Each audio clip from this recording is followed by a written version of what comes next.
Hello, bụ ndị ọma njem ọnụ ekenekwa m n'ụbọchị nke taata. O nwere ozi dị mkpa anyị bugere maka na ihe na-emezi na Naịjirịa kịta wụzi amaazị nke a na-aya aya, ama ọnụ ndị na-atụghị vootu ka a na-aya, ka ọ na-akweghị ekwu eziokwu ka a na-aya, ka ndị pụta ndị lili aka azụ ka a na-aya.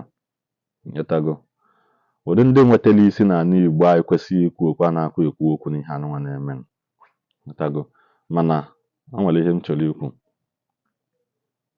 Ndị niile a na-efe na ndị dibịa anụnwa niile na-efe ọgwụ online, na-efe ọgwụ na n'Igbo anyị, na-efe ndị mmadụ atịkpa. Onwekwa onye pụtago nkịta were peji ya kwuo okwu maka ihe anụnwa na-eme na Naịjirịa, ka a sị na ọ bụghị ofu Naịjirịa ka anyị niile nọ. Onwekwa na nke pụtago wee gwobe oke ite ọya bụ ha gwọcha, ma ndị sị na ha nwere 25 demon, ma ndị na-asị na ha nwere onye mee afịa ya na onye mee nke a na onye kwuo ofue.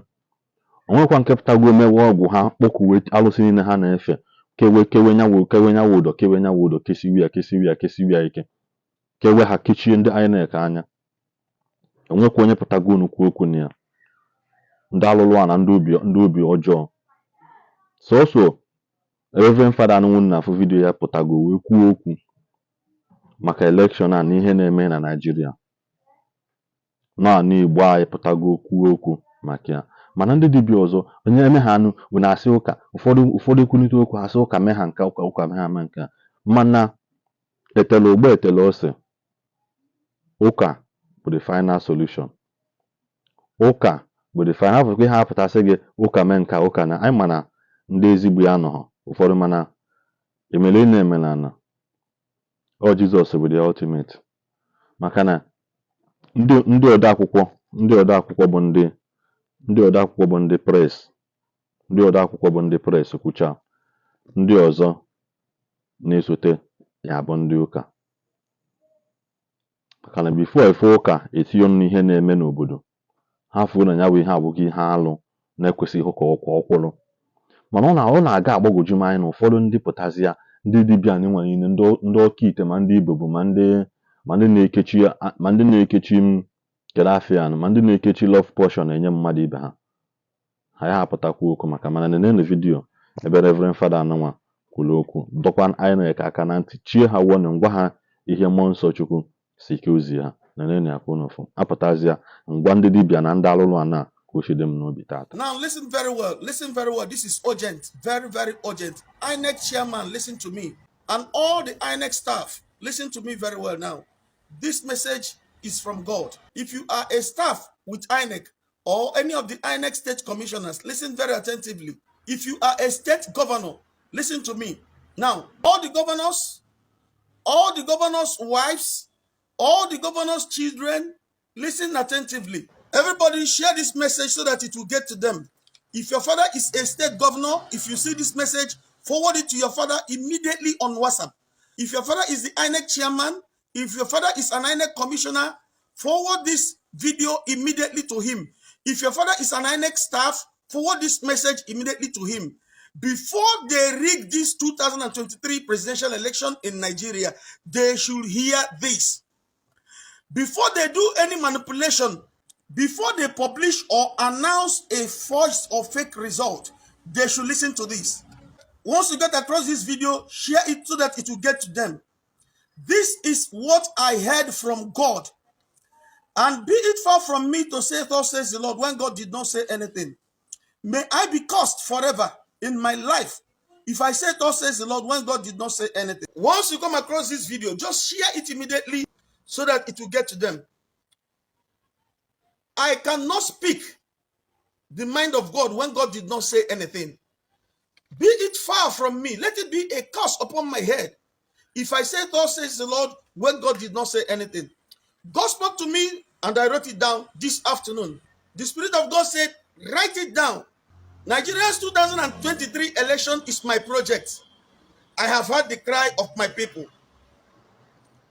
Write it down. Nigeria 2023 election is my project. I have heard the cry of my people. Any man or woman who will be used to change my plans in this country, Nigeria, he will be childless. I will make him childless. Even if he has children, his children will be useless and vagabonds. Hear me again. He shall not prosper all the days of his life. None of his children shall prosper. This is what God said, and I've written it down. Warn your father. Call him on phone.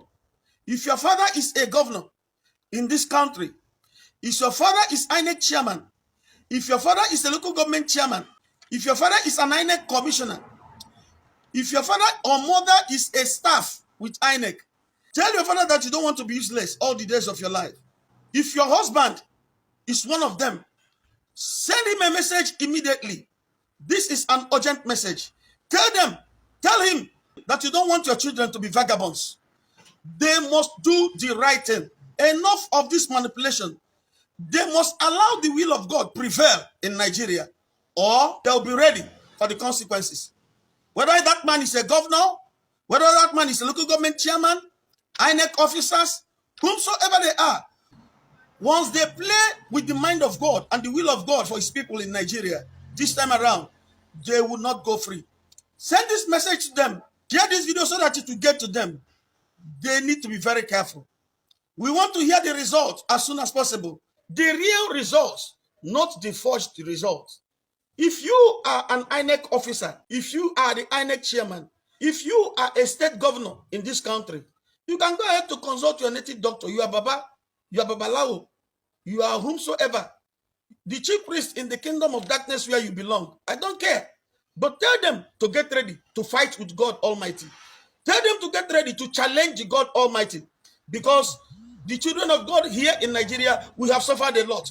And this is the time. Things must be done the right way. Thank you. Igbo bụ Igbo.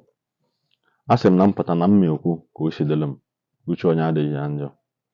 Maka na ọ bụrụ na ana Igbo a niile gbakọrọ ọkụ ọnụ kwuo okwu a mgbe m na-ekwu maka PVC mgbe izizi, m na-ekwu ya kemgbe ahọ nke izu gara aga, m na-ekwu ya na-asị Igbo jee weta na PVC unu, jee mee na nke a, kwụsị na unu asịzi na elekshọn asị elekshọn asị ha, kwụsị na unu asịzi na ama ntụ elekshọn na ana Igbo anyị. Ụfọdụ sị ka akpụta m ka egbue, ụfọdụ sị na to get out na ama m ihe m na-ekwu na anụ elekshọn na ana Igbo anyị, mana n'ezie kịta ihe ahịa abụọ agwakọta ọnụ, asị azịza dị n'ugwu anaghị agbaji ya agbaji, na agbakọta aka ọnụ nye mamịrị ọgba ọfụfụ. Ihe ya bụ na ọ bụrụ na Igbo gbakọtara aka ọnụ atụwa ihe anụnwa nke bụ ọ bụrụ na Anambra wepụta, ọ na Anambra wepụta 1.something million, ọ bụrụ na eme ya ebe niile jikọ aka ọnụ si na ya atụ ya, Anambra wepụta 3 million, Imo wepụta 5 million, Enugu wepụta 5 million, Ebonyi wepụta 10 million. Gịnị ka anyị na-akọzi? Onye ọbụla na-anụbịa alahụgbu ụlọ kwobi ekwobe,